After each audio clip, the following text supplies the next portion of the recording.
life is making you lonely, you can always go downtown. Borderline personality disorder. It's defined in simple terms as a mental health condition that affects the way people feel about themselves and others, making it hard to function in everyday society. It's characterized by a pattern of unstable, intense relationships, impulsiveness, and an unhealthy way of seeing themselves. There are other common traits of borderline personality disorder as well, like dissociation, or the feeling of not being fully present in a situation, and an unstable sense of self, or the lack thereof. Borderline personality disorder isn't covered much in the media, and when it is, the quality of that representation is mixed, to say the least. Most pieces of media paint people with borderline personality disorder, or BPD as I will be calling it for the rest of the video, to be insane, aggressive, flipping on a dime women who are also totally and unreasonably hot. Their toxicity is made to be attractive. They're painted out to be bad for you, but a fun time while they're around. It is extremely rare for the media to actually look into the psyche of these people. Their scenes tend to focus on what they're doing to others rather than what the character may be thinking themselves. That's why today I brought two pieces of media that I think do varyingly decent jobs at portraying the disorder to the viewer in a way that makes the main character's inner psyche easier to understand and grasp. These pieces of media are Girl Interrupted, a movie that runs for about 2 hours, directed by James Mangold and written by Mangold, Anna Hamilton Phelan, and Lisa Loomer. The movie is based on a memoir by the same title, written by Susanna Kazin, who also happens to be the movie's main character. The movie details Susanna's stay in a psych ward following a suicide attempt. The second piece of media being analyzed will be You, a Netflix series written by Caroline Capenis, Sarah Gamble, Greg Bertolini, and April Blair. Girl Interrupted came out in 1999, so this will be more topical to today's culture. You is a series that began in 2018 and is still currently ongoing. It follows the story of Joe Goldberg, a man with intense obsessions and an odd mindset, to say the least. Because You is a series with 4 seasons, we will only be looking at the first one, which goes through his obsession with Guinevere Beck, a woman he meets in a bookstore. Also note that Joe is not diagnosed. God forbid he see a therapist. So his inclusion here is purely based on his actions, thoughts, and opinions from psychological researchers within the fandom, but this isn't confirmed by the writers. Before we get into this media analysis, I must warn you, viewers, that this video will be going into multiple disturbing topics. Both films feature violence, mental health struggles, suicide mentions for Girl Interrupted, and generally dark topics. If you are not comfortable with this, then please click off the video now.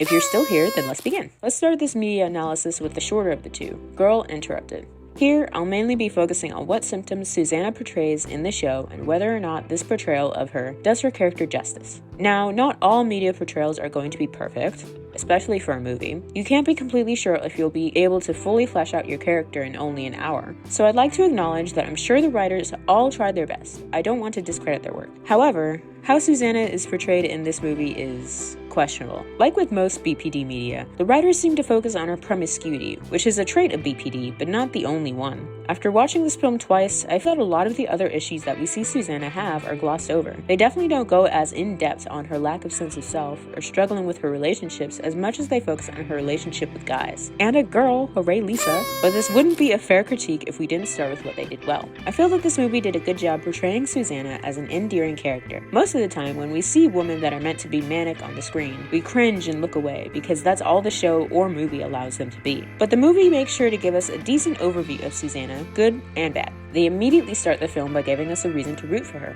Throughout the film, the main conflict is that Susanna struggles with the idea of being in the psych ward and the prospect of getting better. In the beginning, she's completely whiplashed by all the new sights and people. At one point in therapy, she declares this: "Everyone here is fucking crazy!" You want to go home? Same problem. She doesn't believe that she needs help, and she certainly doesn't want it. But later on in the film, she eventually concedes and begins to work on herself so that she can get better. The fact that the film shows this journey of struggling with your mental health, the troubles that come with being hospitalized for it, getting used to a seemingly chaotic atmosphere, and a story that comes with a happy ending where the main character gets better is endearing. However, it's the struggles portion that the movie receives criticism for. It feels that we hardly know about what Susanna struggles with because of how vague the movie is about anything except for her A common struggle that people with BPD have to battle with are self-harm, relationships that are up and down, splitting, suicidal ideations, depression, unstable sense of self, and a host of other things that are deeper than just having short romantic relationships with multiple people. But outside of her schizophrenic splashbacks, it feels like the movie thinks that's the only issue Susanna has. In this movie, we don't see Susanna struggle with any relationship that isn't romantic in some way. BPD affects all relationships, mind you, so we really should see more. We see that she doesn't have a plan for the future, which isn't all too crazy for a high school senior, but that's neither here nor there. But outside of that, her identity is relatively stable. We do see that she's impressionable thanks to her relationship with Lisa, but her issues with others stem from her attachment with Lisa rather than any sort of fear of abandonment, which is very big with BPD. You could argue that she's afraid to let Lisa go, but she does eventually come to terms with this, and she doesn't let any of her other friends go, so I wouldn't necessarily say that was any sort of main focus in the film. The change we see in her is due to Lisa's influence rather than a struggle with the disorder. Her promiscuity is practically the only thing that the psychiatrists end up speaking to her about. I feel that they could have handled her personal struggles better. It seems that we end up knowing more about Daisy and her issues than we do our own main character. Now, where Girl Interrupted lacks, I feel that You picks up. This show is absolutely perfect for any sort of psychological analysis because the main character is almost always talking to himself. You can hear all of his thoughts, so following thought processes are easy as cake. Not only that, but Joe's inner monologue is natural. The writers still make sure to show us rather than tell us what he's thinking. An example of this can be seen when he's talking about Peach, one of Beck's friends. You can immediately tell he's threatened by her as soon as they meet, and your opinion is strengthened by his further dialogue about her until he eventually kills her. You can tell he's hypocritical as well. Personally, I feel that Joe is a good example of people with BPD and their relationship with favorite people. Now, you can't lie and say that Joe isn't also promiscuous. His romantic relationships are the main focus of the show, and he falls in love with a new girl every season.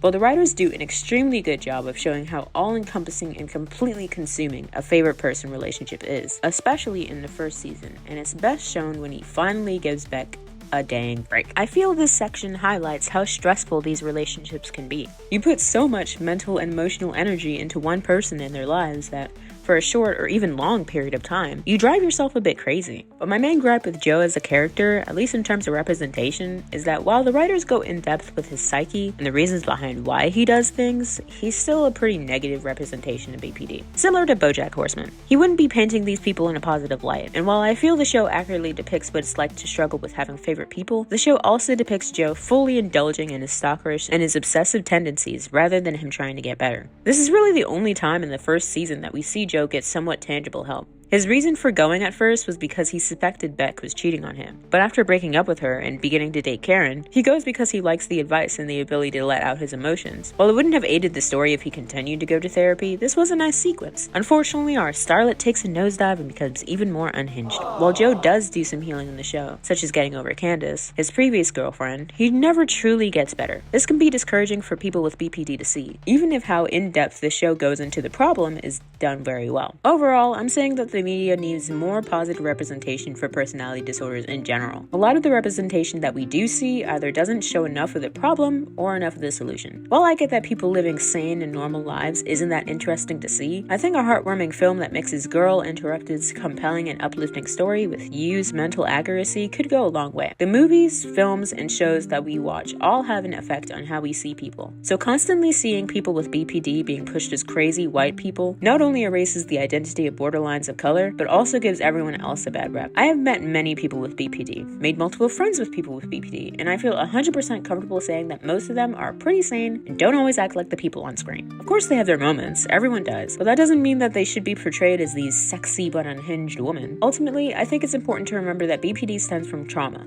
These people are going through something, and we should all be a little bit kinder and understanding towards them. Thank you all for watching my deep dive. I would have made it longer if I could, but I wanted to cut down on things for time. I hope that everyone took away something from the mini movie analysis, and that we all come out as more compassionate people. With that, have a good rest of your day and rest of your life.